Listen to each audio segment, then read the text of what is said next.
There is a kind of power that doesn't announce itself. It doesn't raise its voice. It doesn't seek permission. It doesn't even need to be seen to be felt. And the people who possess it, the truly high-status individuals in any room, in any arena, in any era of human civilization, they never explain how they move. They simply move, and the world reorganizes itself around them. You have been in rooms with these people. You may not have understood what you were feeling in those moments, but something in you recognized it. A shift in atmosphere, a quiet authority that required no performance, a certainty so complete it bordered on something almost inhuman. And you walked away from that interaction changed, slightly disarmed, slightly more aware of your own smallness, without being able to name exactly why. This is not charisma in the way the self-help industry has packaged and sold it to you. This is not confidence as a feeling. This is strategy. This is the accumulated architecture of power, expressed through behavior, so subtle, so precise, so deeply embedded in the psychology of social dominance, that most people spend their entire lives on the receiving end of it, without ever realizing they were being moved like pieces on a board.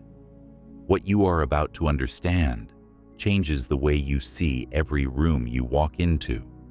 It changes the way you interpret silence, gesture, timing, and restraint. And once you see it, truly see it, you cannot return to the comfortable blindness you lived in before. That blindness was costing you more than you know. Move 1. They control the tempo of every interaction, and they do it before you notice it has begun. Most people enter a conversation already reactive, already adjusted to the emotional frequency of whoever they're engaging with. They mirror, they accommodate, they rush to fill silence, and in doing so, they hand over the most valuable resource in any interaction: pace. High-status individuals understand something that Machiavelli embedded in the very architecture of his thinking: that power is not seized in moments of confrontation. It is established in the seconds before confrontation is even possible. The person who controls the tempo controls the psychology of the exchange. When you slow down, when you allow silence to exist without rushing to fill it, you force the other person to enter your rhythm. And the moment they enter your rhythm, they are no longer operating from their own center. They are operating from yours. Notice how the highest status person in a negotiation rarely speaks first. Notice how they allow discomfort to sit in the air without moving to resolve it. Most people interpret this as coldness, as arrogance, but it is neither. It is precision. It is the understanding that whoever moves first to dissolve tension has revealed their need for resolution. And need, in the theater of power, is the most visible form of weakness. You have spent years filling silence. You have rushed to explain yourself, to smooth over discomfort, to make others feel at ease at the cost of your own positioning. And here is the dangerous part. Every time you did that, you were telling the room who you were before the conversation had even properly begun. The moment you stop managing other people's emotional comfort, something shifts. You become harder to read, harder to manipulate, and something in the social nervous system of every room registers that shift, not as hostility, but as gravity. Move 2. They never reveal the full measure of what they know. This is perhaps the most systematically misunderstood principle in the entire architecture of high-status behavior, because it runs directly against what most people have been conditioned to believe about intelligence, connection, and competence. The social instinct, especially in professional environments, is to demonstrate knowledge, to prove capability, to show your hand in the hope that others will see your value and respond accordingly. High-status individuals have learned, sometimes through extraordinary pain, that this instinct is a trap. Sun Tzu understood this with a clarity that cuts through centuries. The warrior who reveals his full strength before battle has already surrendered his most powerful advantage. The person who shows everything they know in the first meeting has nothing left to hold the room's attention in the second. Information is not just knowledge. In the hands of someone who understands social dynamics, information is leverage, and leverage, by definition, only works when it is held in reserve. When you reveal everything, when you explain your thinking in full, when you disclose your strategy before it is executed, when you demonstrate the ceiling of your understanding, you have done something you cannot undo. You have made yourself readable. And a readable person is a manageable person. Most people never realize this. They believe that transparency builds trust, and it does, but only to a point. Beyond that point, transparency builds familiarity, and familiarity, in the psychology of status, is the beginning of contempt. People stop wondering about what they fully understand. People stop respecting the depth they believe they have already measured. The strategically silent, those who speak precisely, who offer just enough, who always leave the impression that there is more beneath the surface than has been shown. They create a gravitational pull that does not diminish with time. You are always slightly uncertain of where you stand with them. And uncertainty, counterintuitive as it sounds, is one of the most powerful social anchors that exists. Move 3. They withdraw approval in ways so subtle you mistake the withdrawal for your own failure.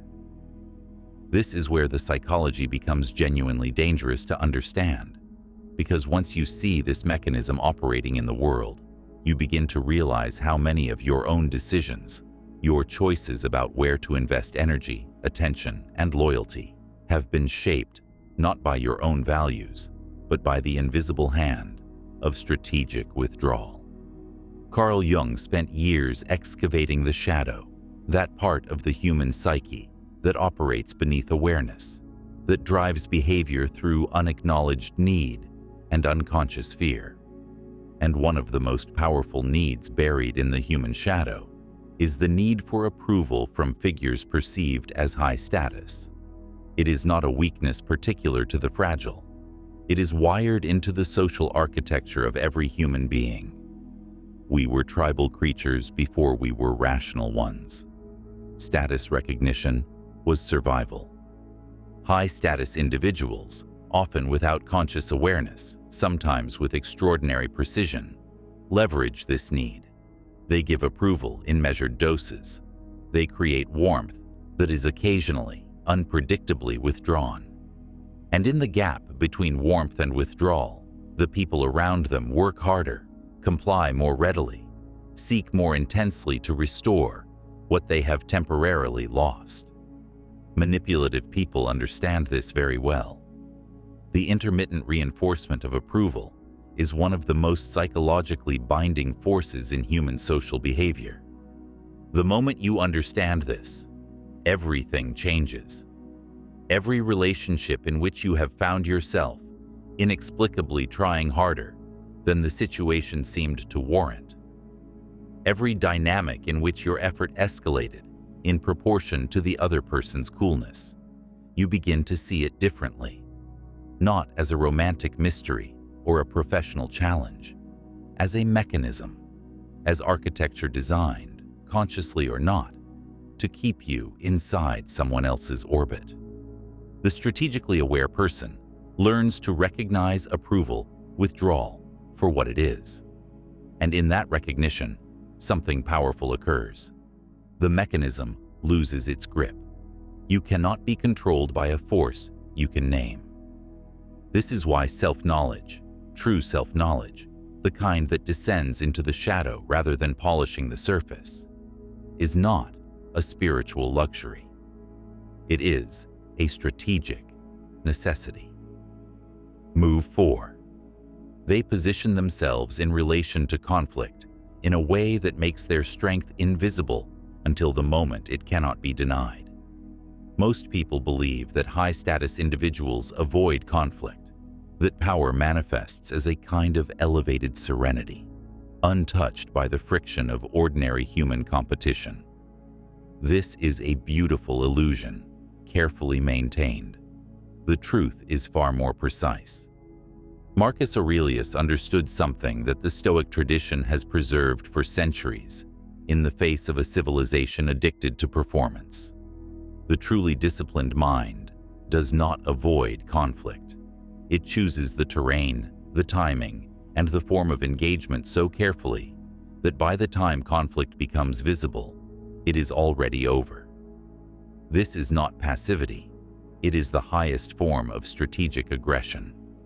In the language of Sun Tzu, the supreme victory is to win before the battle begins, to create conditions in which the opposition, by the time they recognize what is happening, has already lost the positioning necessary to compete. And this principle operates just as precisely in the boardroom, in the relationship, in the social environment, as it does on any battlefield.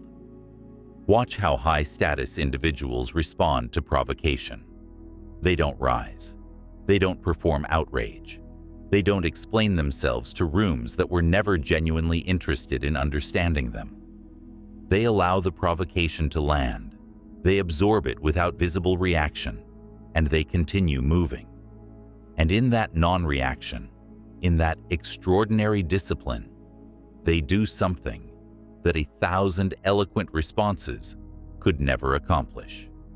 They reveal that the provocation was insufficient, that it did not reach deep enough to disturb anything real.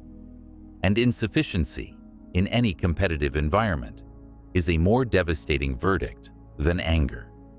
This is where people lose power, not in moments of obvious defeat, but in moments of visible reaction.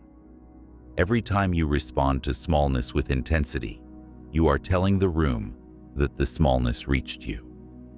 Every time you explain yourself to people who are using your explanation as intelligence, you are supplying the very information that will be used against you. The world rewards strategy, not innocence. And the strategy of emotional non-reactivity, of being genuinely unmoved by what most people cannot resist reacting to, is perhaps the most quietly devastating power move in any social environment. Move 5. They engineer their scarcity with the same precision that others engineer their visibility. In a culture addicted to presence, addicted to the performance of availability, to the theater of accessibility, to the constant compulsive broadcasting of one's existence, the deliberate withdrawal of presence is one of the most powerful and least understood status signals available. Schopenhauer, beneath all the pessimism, beneath all the heavy philosophical architecture of desire and suffering, saw something essential about the human condition: that we assign value in direct proportion to the experience of lack. What is abundant becomes invisible. What withdraws becomes magnetic. This is not a cynical observation about human shallowness. It is a precise description of how the attention economy of social life operates at every level, in every environment, across every culture. High-status individuals are not constantly available, not because they are performing unavailability, not because they are playing a game of artificial scarcity, but because they have genuinely built a life in which their time and attention are densely committed. And that genuine density of commitment communicates something that cannot be faked with technique.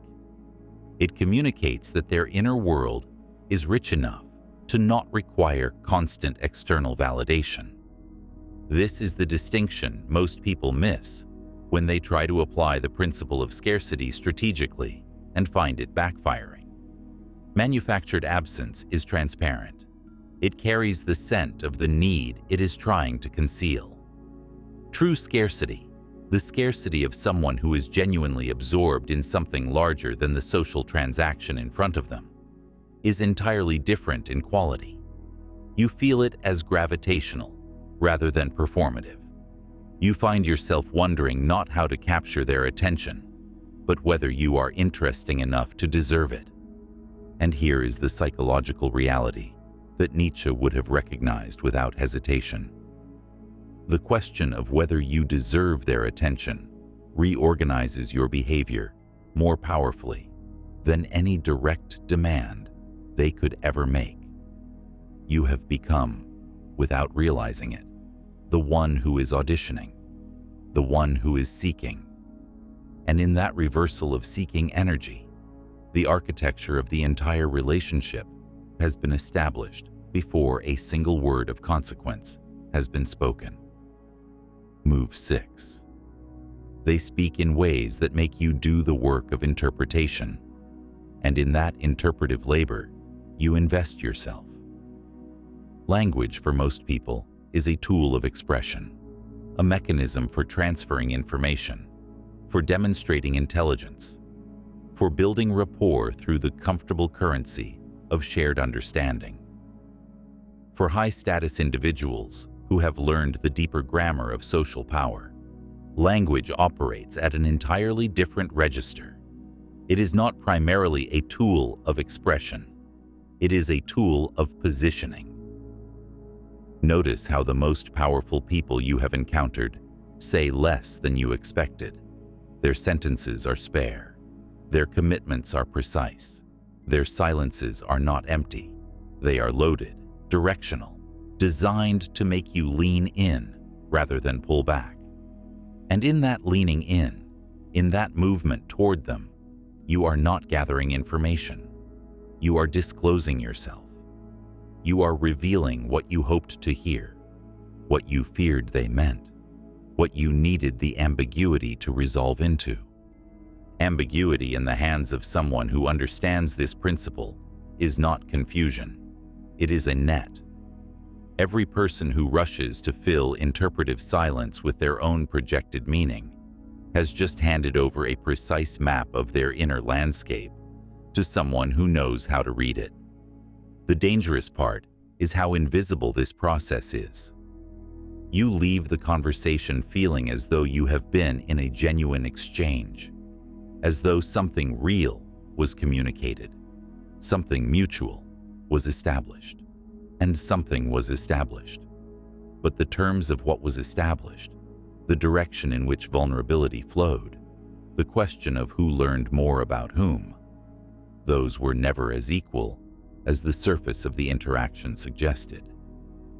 Nietzsche saw in the will to power not cruelty, not domination for its own sake, but the fundamental drive of every living thing toward the full expression of its capacity. The high-status individual who has internalized this principle at the level of language has moved beyond the compulsive need to be understood. They have accepted that being partially legible, being always slightly more than you have fully grasped, is not a failure of communication. It is a structural advantage that compounds with every interaction. And once you see it, truly see it, you begin to understand why every attempt to fully pin down the most powerful people in your life has left you with less certainty than you had before you tried. You thought you were learning them. They were studying you.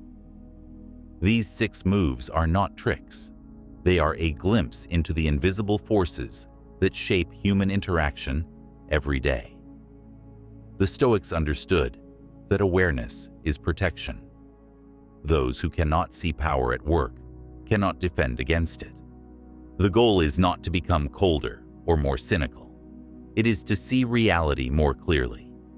True power is not loud, aggressive, or attention-seeking. It is quiet, controlled, and unconcerned with approval. The strongest version of you stops performing, stops over-explaining, and stops sacrificing position for acceptance. It does not demand recognition. It simply enters the room, and the room begins to reorganize around it.